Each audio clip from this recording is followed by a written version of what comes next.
All right. Good evening. This is the May 4th, 2023 Policy Committee meeting for the MSAD11 School Board. We'll do a round of introductions. I'm Tony Veet, the Policy Chair. Jack Bitteroff. I'm Jeff Hanley from Pittston. Colin McGough from Garden. Pat Hopkins, Superintendent. Okay. And then we have the following policies to review this evening. So compared to past agendas, this one's relatively short, all right? But I think that there's some meat here. So probably earlier in the year, you updated your policy on public participation, BEDH. However, there has been a lot of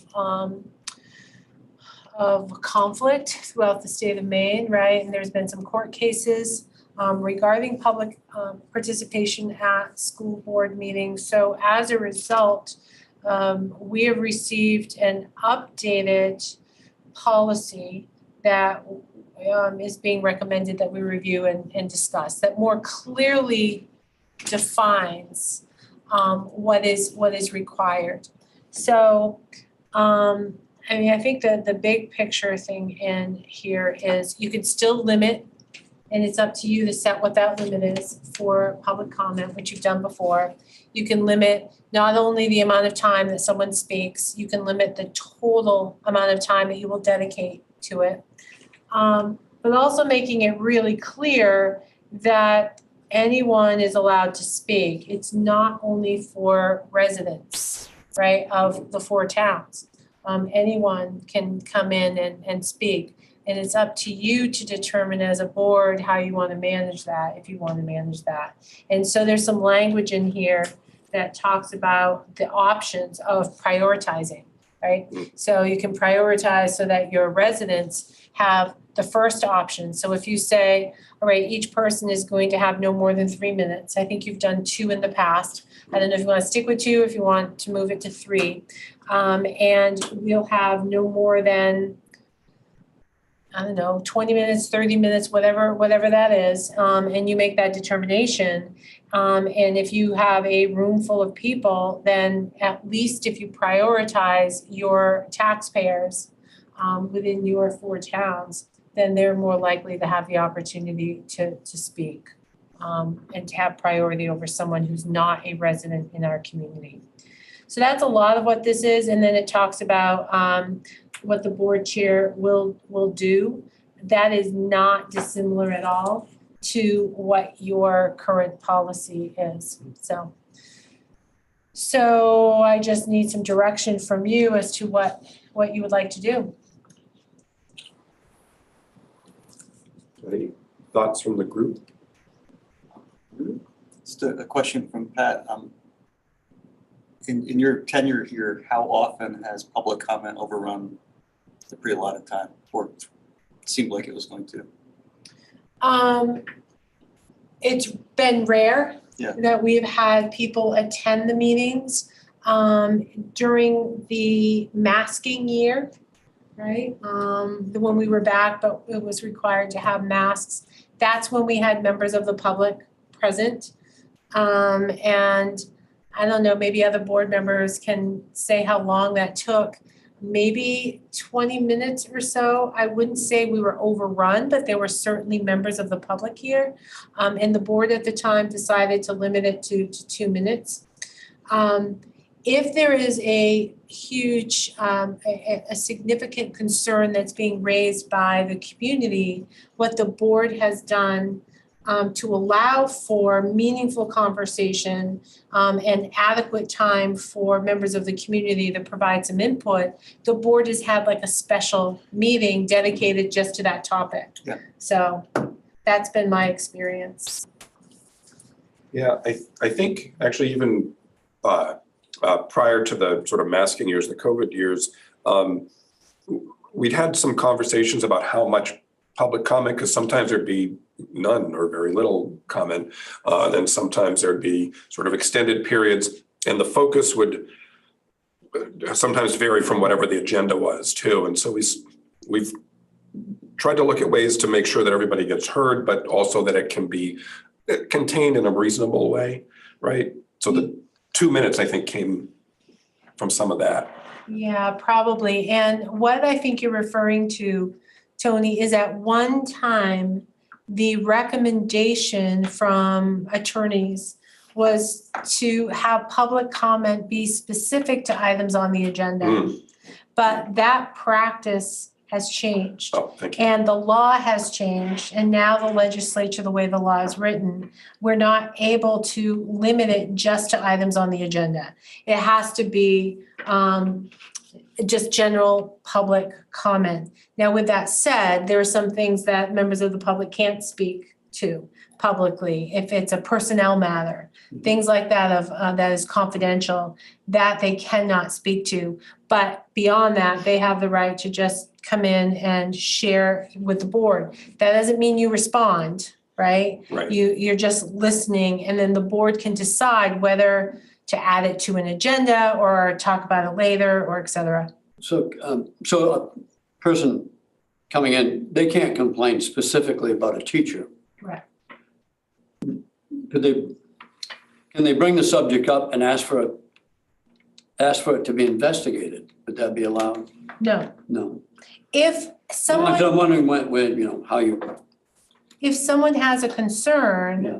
About an issue regarding a personnel matter, they need to go to the building principal. okay. If they're not satisfied with that, they need to bring it to me, and then we will make a determination as to appropriate next step. So you'd instruct them when they were here that we have to stop, can't listen Yeah, to that. you can't engage in that Tell them conversation. how to do it properly. Yes, that they need to go through proper channels. And just like with students, where we have what's called FERPA, okay, so their educational records, and it's confidential, staff, of course, have that same right to ensure confidentiality. So we cannot publicly have those discussions. But they can bring up, so I mean, they can come and speak, they don't have to be on the agenda to bring something up. If they want to speak during public comment section and they have a concern with something that the district is doing, we don't have our buses, the students are on buses too long, or a particular program that we're offering, we don't offer enough world language or some along those, yes, they're able to come and speak to the board. It doesn't have to be on the agenda for them to do that. Correct. And you would limit them as to how long they could speak? That's what we're talking about now, as to what that limit would be. Historically, it's been 2 minutes. Yeah, and I agree with that. You need to limit. Yeah. I know that being on in the legislature, committee hearings, you limit the amount they can speak. If someone asks them a question, then they can speak longer, but otherwise, that's the end of it, so. The board meeting is your board meeting. It's, the purpose of the meeting is for you to conduct business, right? And so you have work that has to be accomplished. And so you have to limit that public comment, give them the right to speak, but it has to be done in a manageable way so that you can still continue to perform your job. Yeah, but we could still ask a question of someone that we wanted clarification. That's up to Becky. As chair, Becky will manage that. So usually what we do is we listen. We just listen, we may take notes, and then it's decided how to proceed afterwards. We don't necessarily ask questions generally. If questions are necessary, that is something we can do behind the scenes afterwards and follow up depending what the issue is. And administration often will follow up with someone depending on the issue. So. I'm even sure I'm formally on this committee yet until Becky does her Yeah, I don't assignments. think that, So I'm not gonna propose anything, but I would just say I think the town hall model is actually really important to our communities up here and to democracy in general. So I just urge folks to consider, as long as we're keeping decorum and civility, then encourage the public to get the time they need, maybe by being able to request an extra 2 minutes if they run out. Some people have really struggled at the podium to get a concise thought out in 2 minutes. Yeah, I was leaning towards, I saw that in the proposed policy, it said 3 minutes, which seems like that would be an improvement for people to be able to complete a thought. Yeah, some people were stretched to try to fit everything in 2 minutes. Especially if they So- haven't done much public speaking. I wanted to note that it said in there, at special emergency or workshop meetings, public comments will be limited to the topics of the particular meeting. So our ordinary board meetings, somebody can bring a concern about anything. But if we are having targeted meetings for something else, then the Only on comments- items on the agenda. And it's really up to the chair. Historically, we have not put public comment on those committee agendas. In the past, it's been left to the chair as to whether to allow people to speak, which historically they have. I know that that's happened here. And Tony has said, yes, of course. So if you, is it consensus, 3 minutes versus 2? I would maybe lean towards up to 3 minutes, like if we have a lot of people. Again, I want to be mindful about containing it. And so that allowing as many people as possible to Yes, speak? exactly. So I guess I would like to leave a little bit of that Okay. flexibility in there. So this says that comments by individuals are limited to a maximum of 3 minutes. Do you want to change that limited to a maximum, are limited up to 3 minutes, or how do you wanna? Guess, You could flip it and guarantee them a right instead of a restriction. You could say visiting members of the public are welcome up at a minimum of 2 minutes of speech. Minimum of 2, so as a board, you could say, depending how many people are here, you could change that to more. at least 2, no more than 3, or at least. Well, I mean, you're gonna have to read the audience. So Yeah. If you got a room full of people, you're gonna have to say, well, but you can't change it halfway through. Well, yes, You're gonna right, have to, nice. at the beginning, say 3 minutes, and you might Correct. be sorry, but Correct. that's why you get the big money. So that's why, if you say limited to a minimum of 2 minutes, then that gives you the flexibility, or it gives, the chair the flexibility of offering additional minutes, Yeah. depending on how many people. If you have one person here, you may want to give them 3 minutes, 4 minutes, Yeah. okay. Then how long do you want the comment period not to exceed? Is it required to be specific by law? No. Can we say something vague like within a reasonable amount of time?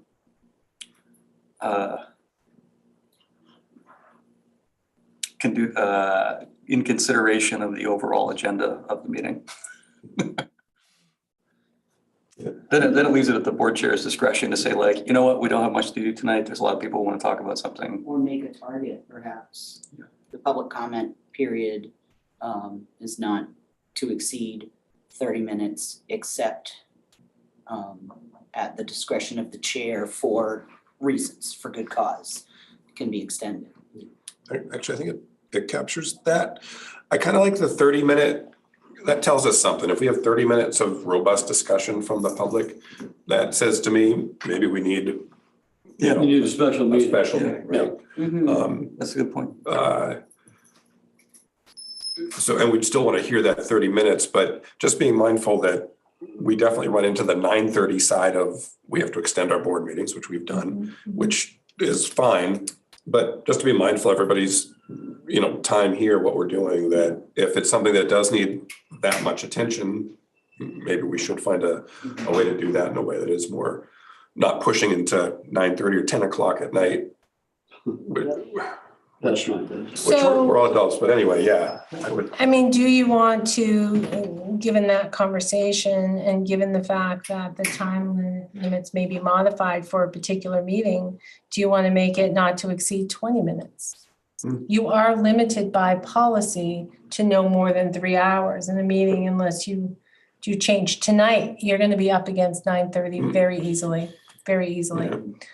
So if you have public comment here, 20 minutes, you're not gonna get through your agenda tonight, as an example. We don't ordinarily have that much. Correct. It depends on the year, time of year. I like that. I also very much like prioritizing the people who live Oh. within the district. I would lean that way. Okay, so Sorry, just to jump ahead to the, 20 oh, God. 20 minutes, okay, understanding that we can exceed that, we can modify that, Can be modified. depending Even at upon- 30 minutes, you're still limited to 10 people. Right. So I mean, set the 20-minute minimum, you know, and then we can extend it Right, as long as you allow for the extension. right, okay. And so which option? One or two? I think I'm thinking two, sort of, public comments from residents seems Mhm. the most relevant for our work, Mhm. not to disregard other, comments from other towns or what other districts, but I would want to hear from, The folks who have direct interest. Mhm. I can't remember, is staff allowed to address the board directly or it has to go through you? It depends. Generally, if a staff has an issue, it will come to me, but we have had staff member here talking about a policy that they didn't like. And so spoke directly to the board, which was appropriate in that instance. I'm just thinking we probably have staff who are also not residents, but they do have a large stake in Yeah. what happens. Yeah. Yeah.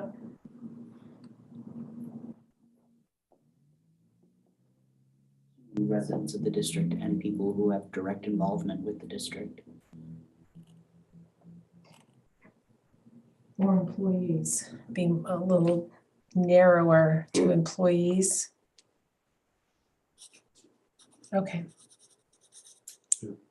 All right, what else do we have then, if that's a general consensus? I will make that modification and then if you push this forward, Yep. I will just make the change so you will see it. Maybe I'll run it by you beforehand, just to make sure I've captured everything correctly as the chair. And it does mean that we'll have to create a sign-in form and make sure that we have sign-in forms available for every single meeting. So that's something new that we'll have to address. And Okay. quick check, it looks like in option 2, it says let's see, the second to last sentence, it says policy. I think there should be a period each. So I'm sorry. So number 2, option 2, second to last sentence. So individuals who wish to speak are required to fill out that one? No. One line up from the bottom of the chunk of text that says option 2. So each individual will be required to state their name? Where it says each, review a copy of this policy, period, each. Is that what we're saying there? Yes. Oh, I see where you're saying. I see it. Sorry. Gotcha. Sorry.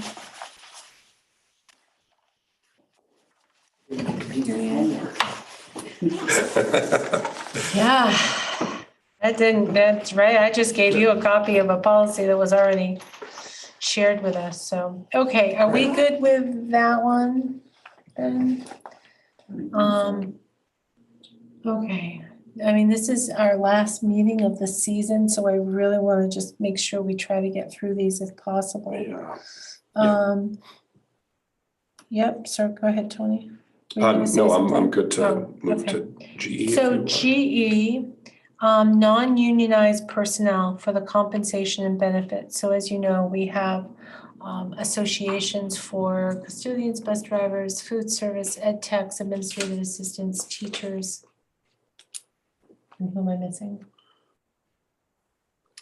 Food service. I did say yeah. food service, bus drivers, custodians, teachers, ed techs, and administrative assistants, 5. Okay, I got them all. But we have like the central office staff, we have the IT department. They don't fall under a collective bargaining agreement, so you have a policy regarding them. So that just needs to be updated a little bit. One, the board has already approved the creation of a business office generalist, so we need to add that position. And then the the upgrade of our phone system here has significantly changed the role and responsibility of the receptionist. We don't answer the phone the way we used to. We just we don't have the influx of phone calls like we used to. So the person is really more like a central office administrative assistant, not a receptionist. And so we tried to reflect that in the budget as well, that the job responsibilities have just really shifted as a result. So in this particular policy, that is the only real change that I have, is adding the business office generalist and the central office administrative assistant, just kind of changing that title. And then as you roll down to R-R, which is the administrative procedures for that, you will see that I made those changes once again under positions included. I altered a little bit the number of days worked. Rather than 200, it's up to 220. Right? We have talked many times about the challenges that we're faced in our office with getting all the work done. And so just having a little flexibility, and when my administrative assistant is out, by adding this time in, these days in, it allows her to work full day. Otherwise, the way we had it before is if my administrative assistant was out, we would all have to kind of chime in and help answer the phone, answer the door, because we hadn't built in really the money for a substitute or for our other our receptionists to work full time. So this just gives us that flexibility so we can do it. You will see throughout here, looked at making some other little changes under sick leave. I just added the number in, so it was more consistent with how we do things rather than just having the word 15 days. But that is not at all a change from practice. Nothing has changed there.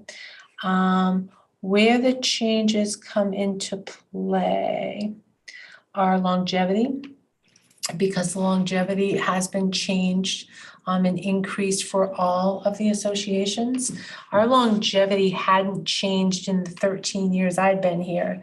It was still the same amount, and it had been a number of years before I arrived that longevity had changed. So that is something that was negotiated this year, so I feel like my office staff should be eligible to the same. Let's see. With the retirement benefit, again, it should be match what all of the other associations have, and they're not limited to $75 a day or half accumulated sick leave. And then for technology, we had steps in for last year, so we needed to update them for this year. But you will see that their increases are consistent with the increases in the ed tech administrative assistant contract. I have So, a Jack. question about that. Mhm. The 2022-2023 school year is going to end. Is Oh. that an intentional year? No, that's my It should be the error. next one. It's supposed to be 23-24. Okay. So sorry about that. That was my oversight. I will make that correction.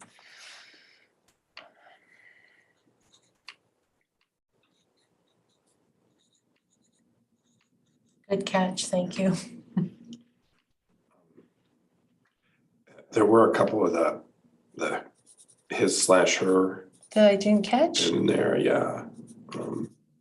I feel I caught those. Oh, yeah. There's one under sick leave. Third paragraph of personal development. Okay, what page are we on? Sorry, back to page 1 of GER. Page B. 1, B. Okay, if it's in there, I'll just find it. Just, yeah, it's a his/her, and then where's the other one, Jack? I saw on page 4. Page 4. There we go. Third paragraph under M, personal development.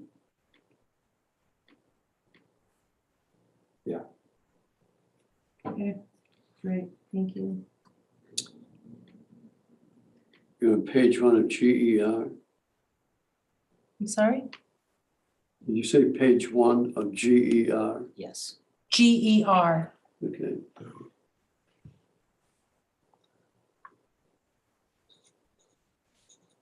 I also see where it says page 3 of 5 at the top of page 4. Keeping us on our toes. Yeah, so I'm not sure why. That should be a footer, so that shouldn't be happening. So I'll Anyway, have yeah. to take a look at and see Oh, yeah. why is that happening. Huh. All right, are you all good with those changes? All right, then moving into the next one, IMBB. This was reviewed by curriculum. So Curriculum, yeah. curriculum is bringing this to the policy committee. So I don't know, Tony, you're also on curriculum. Do you want to talk about this at all? I am also on curriculum. And so this had been brought forward, I think, reflecting some changes in law that had gone on. That I think the statute had reflected a change to where religious, moral, and philosophical beliefs could be accommodated. I think the policy that we're looking at continues what we've been doing, is to kind of bring those deeply held beliefs forward and to have a way to navigate that if there are questions or concerns from family. And it does lay out really clearly, I think, the process by which, if a family or student has a concern or whatever, that they bring it to the teacher, to the principal, and then there is an avenue to go if it's not resolved there, that the superintendent will then be able to, just make a decision about what accommodation can fit here. Partly also recognizing, and I think this is really important here,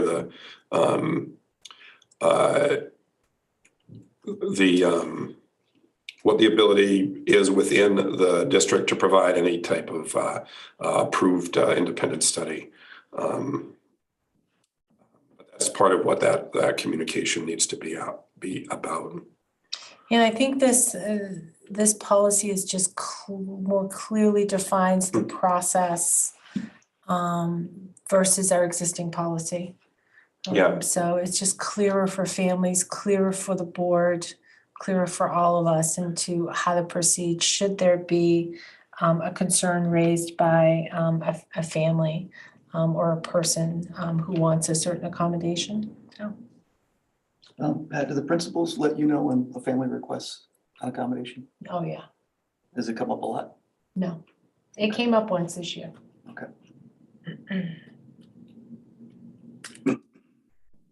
And there is a his, her in this one on E. What, under E? Sorry, yeah. So third paragraph, yeah. And we're switching those to the universal there. Okay, I'll make that change. I have a question about the legal reference. LD 1536, chapter 51 resolves. They're without a year or legislature, nobody's gonna be able to track that down. This actually. I found one from 1997 that fits the bill, but I'm not sure that that's the one. I will check. This came from our attorneys. And so I will check with them next week. And see if I can track that down. Okay, figure that. All right. Good catch. So right, those are supposed to be connected to a specific year, specific. Yeah, it would be Resolve 2013 chapter or something. Okay. Without a year, it's impossible to find it down. Okay. I'm actually going to be out of the district tomorrow at a school law conference with Drummond Woodsum. So if I'm able to get the right person, and if I remember, I will put a bug in their ear and see if it's something they can look at for me. Ask them if they need an editor. I will ask. Can't hold it back. All right, the next policy,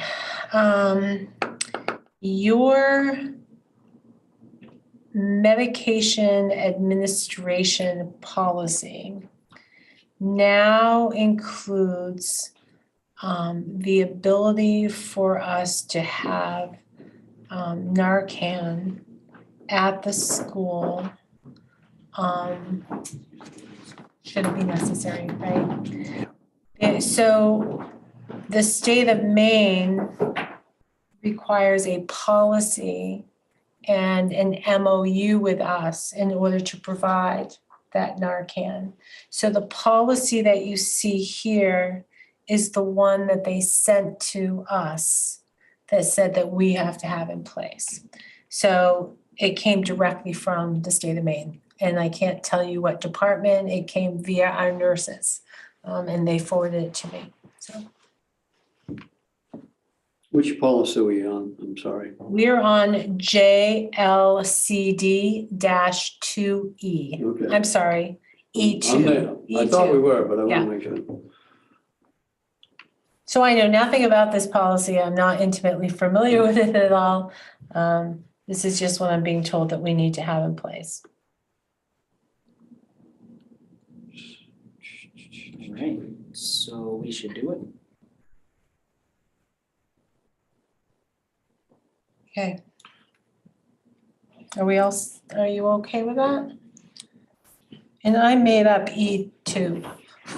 I needed to tie it to medication, but I could not find a code anywhere. Oh, nice. So we already have E1 used for a form, so I called it E2.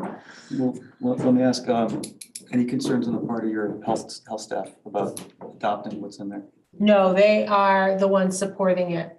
Okay. So it's the nurses going through this and they agree and, to have it in place. And it's not just for, it could be for students, of course. But we have a lot of community members who use our facilities, so they have it available there as well. There's actually one slight language thing in what they sent us, I think. So page 2 of 2, number 5, that paragraph there, the program, blah, blah, blah, ends with minimum colon. The line up from there, it says facilitate distribution of high-risk populations. And I think what we mean is distribution to high-risk populations. Yes, indeed. And in fact, we don't want to be distributing high-risk populations.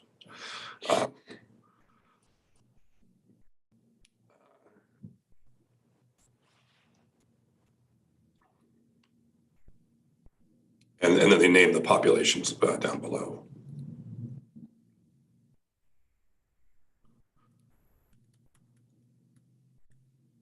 Got it.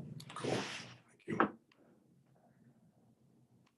All right, then that takes us into KA, which is our existing policy on school, community, home relations goals, priority objectives. This also went through curriculum.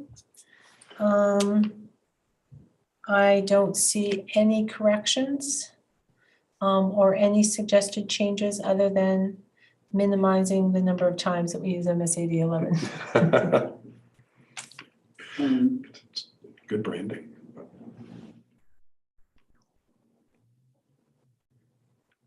On page 1, in paragraph D, what's that publics?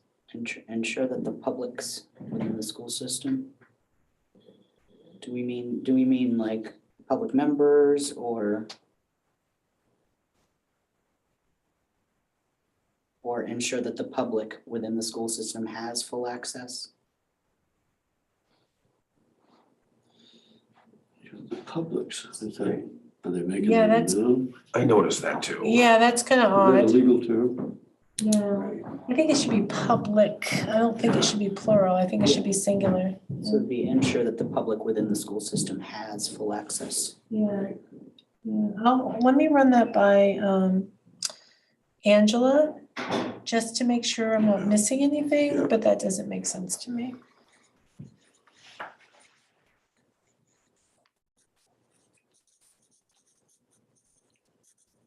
Okay, great. Then parent involvement, Title I, that's KBF. There are a few recommended changes here, just a couple.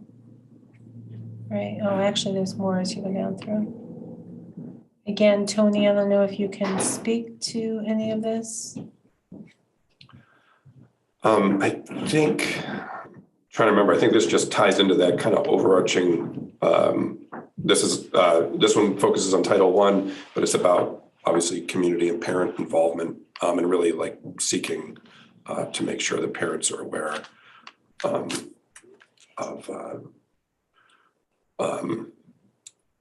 what the relationship is with the school, and it goes into detail on the compact there.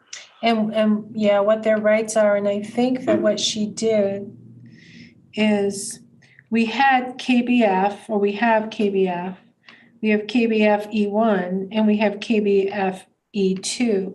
She's recommending that we rescind E1 and E2, and I think it's all been kind of merged into one policy. So it kind of streamlines policies for families. It makes it much easier to read, and it certainly reduces a couple policies for us.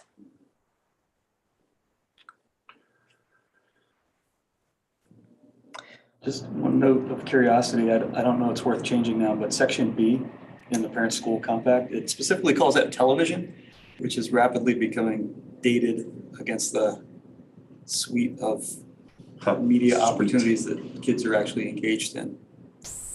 In B, under which, under 2? So I'm under section 2, Yeah, B, B. okay. homework completion, comma, monitoring television watching, comma. Oh, this is crossed out. Oh, I'm sorry. It's crossed out, and to change it to screen time. Okay, thank you. Yeah, mine has that. Screen time, right, yeah. I'll make it 2 words. Screen time is 2 words? Screen time, 1 word is a product.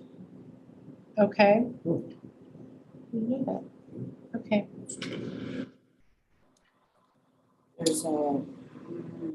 There was something, where did it go? I have a question. On paragraph Roman numeral 1, district level parent involvement policy, page 1. Why is it, why are we striking out the develop jointly with, agree on, and with and distribute? Why are we striking that and replacing collaborative, it with collaborative? I don't know the answer. That came from the curriculum committee and from Angela. I think it's just to kind of condense the words. I think it ultimately is intended to mean the same thing. To work collaboratively is to develop jointly and agree on. And I just think that they were trying to condense, that it was a little maybe awkward with the previous wording. And I don't remember the specifics of how the wording was looked at from that meeting, but the capturing the develop and support in the next sentence, I think captures the part of the lined out part. I'm just wondering if you remove the word agree, you might have a conflict that doesn't get resolved if you're not agreeing. I mean, the whole idea is to parent and school agree with the process. But when you work collaboratively, right, I think the understanding is that when you work collaboratively, you're going to come to some sort of mutual understanding on an outcome, whatever that outcome will be. Yeah, but just because you collaborate doesn't mean you will agree. It just means you're going to work together. Well, to agree.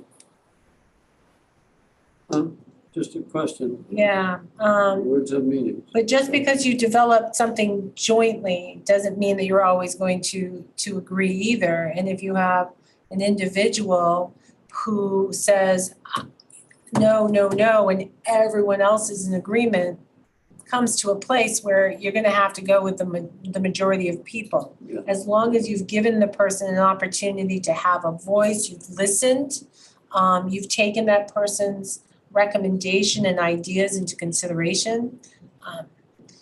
I know when I work with staff on hiring, you know, one of the things I will say is that this is a collaborative process. And I hope that ultimately we will all get to the same conclusion and agreement at the end, but ultimately I will have to make that decision. And sometimes you just have to get to that point. This is for direct parent involvement with Title I, right? Correct. So this is the actual instruction of the child. This is narrow, yes, It's narrow. it's very narrow for just for Title I parents for instruction for their children, yeah. Shouldn't the parents be allowed to have an agreement rather than just, I'm just wondering if you're building a way that parents might not be, in the end, hurt if they don't agree and they want something different. I know what you're saying too. If you have someone that says, no, no, no, what do you finally do, you know? And it will depend. I mean, it depends on what the law requires of us to do. You may have a parent of a student who wants something, but the law doesn't allow us to do it under the federal regulations for Title I.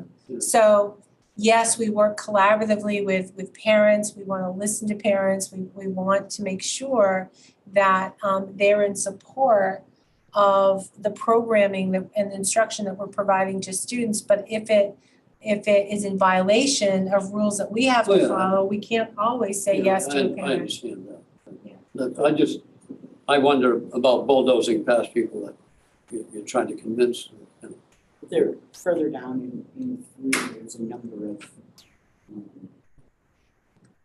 of provisions that show options for parents to weigh in further when there's things that they're not pleased about or are pleased about. And actually, Other avenues of, Yeah, exactly. okay. Pat, I had a question about under Roman 3, which is on page 2. Something at the beginning of that first paragraph, I think maybe something's not underlined that is supposed to be, but it doesn't look exactly like it would have. I'm not clear. yeah, I have the district will convene in, which is marked as something that exists, and then struck out, each school receiving Title I funds shall convene. So is there new text there replacing, because it looks like 2 beginnings of the sentence, one of them is old, one of them struck out. There are 2 ands there that should not be. yeah, one of those should. Okay. So the district will convene an annual meeting to which all parents, guardians of children accessing Tier 3 services. That's what it should say. So the problem is that you have too many ands. Yes. Is the district will convene a new edition? No, that's the existing policy.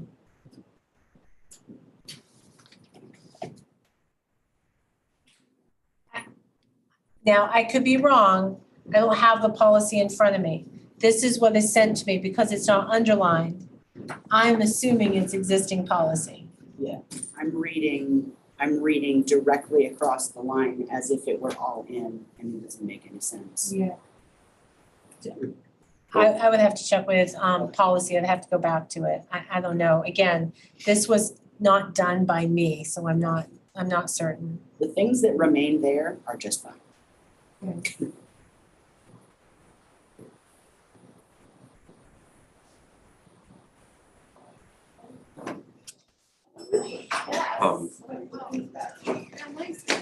Maybe just a point of, it talks about accessing Tier 3 services. Sometimes those are capitalized, tier is capitalized.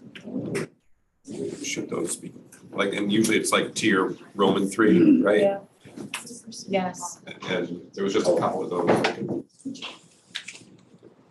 There's one in that section, in that paragraph, and another one. I will check to see her preference. There may be a specific yes. reason as to why Please, yeah. she chose to write it in that manner.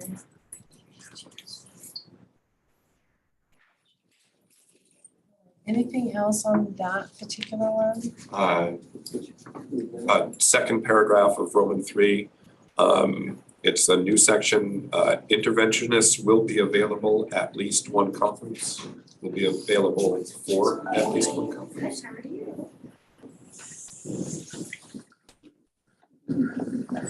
Is that what we mean? Yes, I'm sorry. Sorry. I was trying to write a note to Yeah. catch up. So in addition, families will be offered to be scheduled for parents to participate in interventions will be available at least. Will be available for at least one conference? Or at least during at least. Yeah. Is that- Yeah, I think so.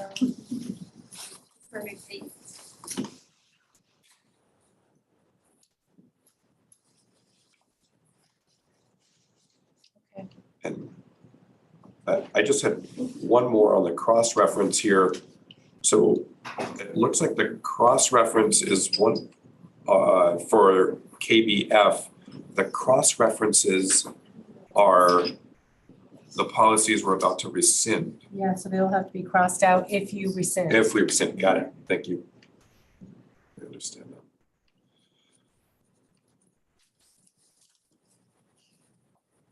These two are the ones that have been largely folded into the one we were just looking at. Yes. So are you okay with us rescinding those two policies? Yep. Okay, all right. We had one more policy, but it's gonna take more time. Earned paid leave administrative procedures. You have an earned paid leave policy, but I don't know what happened. You looked at this back in December or January, but then it never moved forward. And I'm not sure why. I may have said, I'm gonna hold it. I just don't recall why. Or we dropped it, we accidentally forgot to bring it to the board.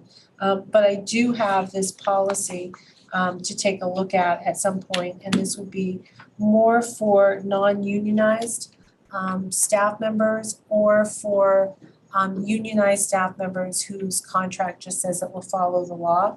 This really kind of outlines those expectations, so it's important to have that backup. So maybe we just meet 15 minutes early before the next meeting or something so that we can do that. Because we're now at 6:25, we don't have enough time. What was the code for the policy? GBP. And there is a policy agenda with GBPR on it. But then if you go to the next month, it's not on the board agenda, so. So are we in agreement? I'm just gonna do a consensus because we don't have a quorum of official policy committee members. Are we in agreement to just forward this to the board for the next meeting? Okay. All right. Then are we adjourned? So move. Great, thank you.